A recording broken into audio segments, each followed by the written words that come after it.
ክቡር ጠቅላይ ሚኒስትር ቅድም በቀረበው ውይይት ላይ የተነሳ አንድ ነገር ነበር እኔን በጣም ባዘር ከሚያረጉኝ ነገሮች ውስጥ አንዱ ስለሆነና አያይዘንም ብናያው ጥሩ ነው ብዬ ስለማስብ ነው። ዩኒቨርሲቲዎች ጋር በየዩኒቨርሲቲው እየሄድኩ በማረገው ውይይት አንድ በጣም የሚያስፈራኝ ነገር ይሄ ነው የሚባል ኢንቴሌክቹዋል ኢንቫይሮንመንት አለመኖሩ ነው። ይሄ የውይይት አዲስ ሀሳቦችን አንስቶ የመወያየት ባህል ፓርትሊ ቢኮዝ ይሄ የጊዜው ፖለቲካና ሾርት ተርም እንትኑ እየገፋው ወይም እያስፈራው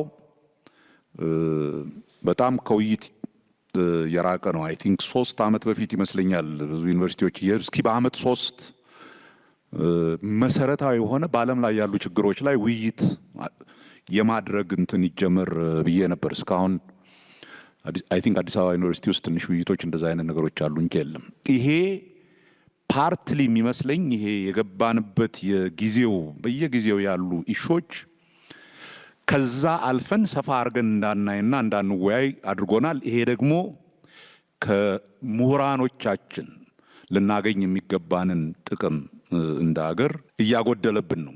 ይሄ ግን ዴንጀረስ ቴሪቶሪ ሊደርስ ይችላል አንሌስ አዘርዋይስ ከፊታችን ምን እየመጣ ነው የሚለውን ነገር በደንብ ካላየ ነው። ይሄ አምስተኛው ቴክኖሎጂ ወር አምስተኛው እንትን ነው እየመጣ ያለው በሚለው ላይ አክቹሊ አሁን ያለው የፖለቲካ ስርዓት ኦር የኢኮኖሚ ስርዓት ካፒታሊዝም ሊሸከመው የማይችል ስርዓት እየመጣ ነው የሚል ኤክስትሪምሊ በእኔ እምነት ኢምፖርታንት እና ሰፊ ውይይት የሚፈልግ ኢሹ ነው የተነሳው። ቢኮዝ እስካሁን የምናስበው የቴክኖሎጂውንም ለውጥም ምንም የምናስበው ከዚህ ይሄ ፕሮዳክቲቪቲን ከመጨመር ጋር እየመጡ ያሉ የቴክኖሎጂ ውጤቶችን ስለሆነ እነኚህ የቴክኖሎጂ ውጤቶች ማህበረሰብን በአጠቃላይ እንዴት ይቀይሩታል ሲምፕሊ ከሚያመጡት የፕሮዳክቲቪቲ ጌን ባሻገር የሰውን ልጅ ራሱን እንዴት አድርገው ሊቀይሩት ይችላሉ የሚለው ጥያቄ አሁን እየተነሳ ያለ ሲግኒፊካንት ጥያቄ ነው። ቅድም ፕሮፌሰር ባህሩ ጀምሮት ነበር ከኤአይ ጋር በተያያዘ it's not a question of whether one uses it or not, it is beyond that። በተለይ አሁን ይሄ አርቲፊሻል ኢንተለጀንስ እና ምናምን ከባዮቴክኖሎጂካል ባዮ ሜዲካል ኢንጂነሪንግ ምናምን ጋር ሲቀያየጥ ሊመጣ የሚችለው ምንድን ነው የሚለውን ሲሪየስ ኢሹዎች ይዞ እየመጣ ነው። ካፒታሊዝም የሚሸከመው አይነት ነገር አለም እየመጣ ያለው ካል አት ሲስተም ሌቭል ዜን ምንድነው ምን አይነት የህብረተሰብ ውቅር የህብረተሰብ አደረጃጀትና አሰራር ነው? ህብረተሰብ ስል የሰውን ልጅ አጠቃላይ የእውቀት እንትኖች ይዞ ከሂዩማኒቲስ ጀምሮ እስከ ሳይንስና ቴክኖሎጂ ኤንድ ሞራል እንትኑን በሙሉ ጨምሮ አንድ ነገር እየመጣብን ነው። there is this thing coming ግን ምሁራኖቻችን እየተወያዩት አይደለም። it really scares the hell out of me። የሚያስፈራኝ ነገር ነው። የሚያስፈራኝ ለምንድን ነው? እንደ ከዚህ በፊቱ ከሌላው ጋር እየጠበቅን ነው እስኪመጣ ወይንስ እስኪ ለመጀመሪያ ጊዜ ይሄ እየተቀየረ ያለ ዓለም ላይ እኛ ስታምፕ ልናደርግ የምንችለው የራሳችንን እውቀት ዴቨሎፕ ማድረግ የምንችልበት ውይይት ማድረግ እንችላለን ወይ የሚለውን ስለማላይ ነው በዩኒቨርሲቲዎቻችን ውስጥ እና አይ ቲንክ ይሄ ኢትስ አ ቬሪ ኢምፖርታንት ሞመንት ብዬ አስባለሁ። የዛሬው ውይይትን ለመናገር የሚፈለኩት ለዛ ነው። that is እውቀት አይዲያ ከአንድ ኤሪያ ብቻ አይመጣም። ሰፋ ያለ ውይይት ይፈልጋል። ኢንስቲትዩሽናል የሰው ልጅ ደግሞ እውቀት በደንብ እንደ ስራዬ ተብሎ እንዲሰራበት የተፈጠሩት እነኚህ ዩኒቨርሲቲዎቻችን ናቸው። ዩኒቨርሲቲዎቻችን ደግሞ ለረጅም ጊዜ የተፈጠረባቸው ችግር ከውይይትና በዚህ ሀሳብ እንዳይረዱን እያደረጋቸው ይገኛል እና አይ ቲንክ ይሄንን እንደማንም ፈታ አድርገን እነኚህ ውይይቶች ኖት ጀስት አባውት የዛሬ ሰላም እንዴት ይመጣል ምናምን ከሚለው ባሻገር where is this world going, where is our role፣ እንዴት ነው ይሄንን ዓለም የሚመጣውን ወጀብ መቋቋም የሚችል ህብረተሰብ የምንፈጥረው in the short run። ቅድም ጠቅላይ ሚኒስትር ያሉት ኢኮኖሚያችንን ማሻሻል አኗኗራችንን መቀየር ምናምን የሚለው ነገር is very important። ቆይቶ ግን ትልቅ ጥያቄ ነው ይዞ የሚመጣው እንዴት አድርገን ነው ህብረተሰብን ኦርጋናይዝ የምናደርገው፣ ምን ብናደርግ ነው የተረጋጋ ዘላቂ የሆነ ህብረተሰብ የምንፈጥረው የሚለው ነው። እዛ ላይ ውይይት ያስፈልገናል። ምሁሮቻችን ሊረዱን ይገባል። ምሁሮቻችን እዛ ውይይት ውስጥ ያለ ፍርሃት እንዲገቡ ምንድን ነው ማድረግ ያለብን? ቢኮዝ ኢት ኢዝ አ ዩኒቨርሲቲ ሴቲንግ ከጥያቄውን ባሻገር ለዩኒቨርሲቲዎቹ ነው። ካን ዊ ኢንጌጅ ኢን ዛት ካይንድ ኦፍ ኢንቴሌክቹዋል ኢንተርፕራይዝ ማለት ነው። ፕሮፌሰር ብርሃኑ በጣም ወሳኝ ጥያቄ ነው ያነሳው። ምሁር መጀመሪያ ከራሱ ጋር የሚነጋገር ነው አልኩ እንጂ መጨረሻ ላይ ኢንፍሉዌንስ የሚያደርግ ነው፣ የሚያስከትል ነው። ብዙዎቹ የምሁራን ሚና የዩኒቨርሲቲ ሚና ብለዋል። እኔ ቅድም ሀምብል ለመሆን ዩኒቨርሲቲዎችን ብዙ ላለመናገር ነው የተቆጠብኩት። አሁን ከአንተ ጋር ሰው ትንሽ ገባ ብዬ ልናገር። ጅማ ላይ ኮሪደር ሰራን፣ ሮቤ ላይ ኮሪደር ሰራን። በጅማና በሮቤ ኮሪደር ስራዎቻችን አስቸጋሪው ኤሪያ ዩኒቨርሲቲ ነው። አስቸጋሪው እንኳን ማህበረሰብ ሊቀይር ለመቀየር የማይችል ማለት ነው። አዲስ አበባ ዩኒቨርሲቲ ይህን አካባቢ የዩኒቨርሲቲዎች ሲቲ እናርገው ብሎ መንግስት አስቦ መንግስት አቅዶ ማገዝና ቻምፒየን ማድረግ ሲገባው ይሄን ሁሉ ሰፈር እያፈራረስን ስንሰራ ጫት ቤት ስናባርር፣ ሺሻ ቤት ስናባርር፣ አረቄ ቤት ስናባርር፣ ይሄ ዩኒቨርሲቲ ግን እዛ መንገድ ዳር ይሄን የሚያክል ግቢ ያለው አጥሩ ጋር ፉክክር ያለው ይመስል ድንጋይ ይጠፈጥፋል። ወደ ውስጣችሁ ተመልከቱ። ግቢዎቻችሁ ስራ ይፈልጋሉ። አይዲያዎቻችሁ መጥራት ይፈልጋሉ። ንግግር እዚሁ ጀምሩ። እዚሁ ይሄ ንግግር ምናልባት በሚዲያ የሚደገፍበትን መንገድ ማሰብ ይቻላል። ዝም ብሎ ለፌስቡክ ሳይሆን ውይይቱ እየታየ በናሽናል ሚዲያዎች የሚተላለፍበት ሌሎች ሰዎች የሚደርሳቸውን ከዚህ በኋላስ መቀሌም ባህር ዳርም ምናምንም ይሄን እየተማሩ በየአካባቢያቸው እንዲያስፉ ማድረግ ይቻላል።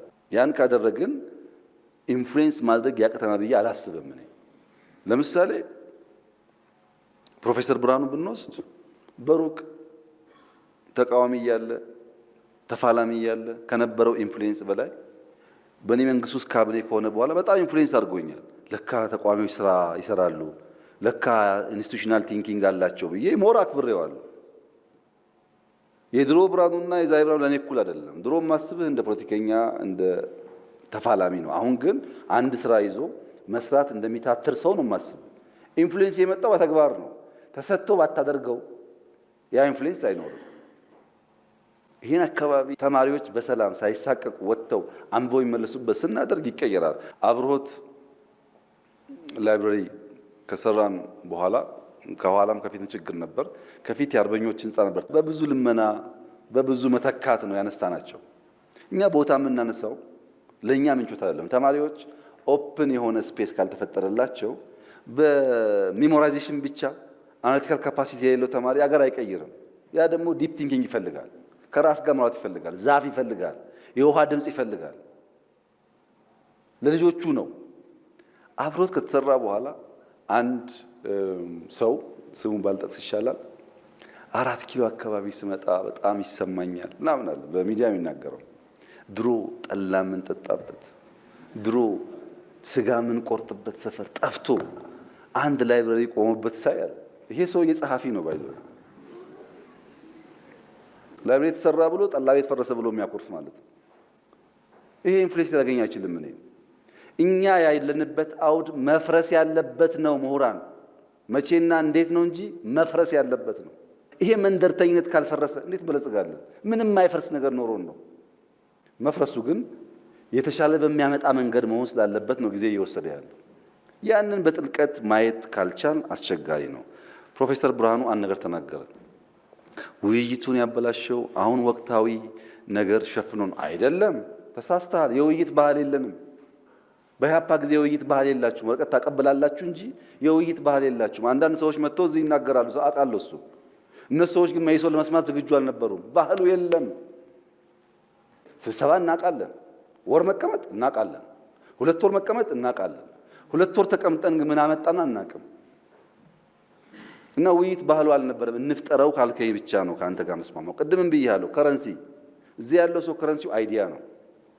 እመነኝ፣ ወርቃማ አይዲያ ከመጣ የኢትዮጵያ መንግስት ተኝቶ ባይገባው የጅቡቲ መንግስት ይቀበለዋል።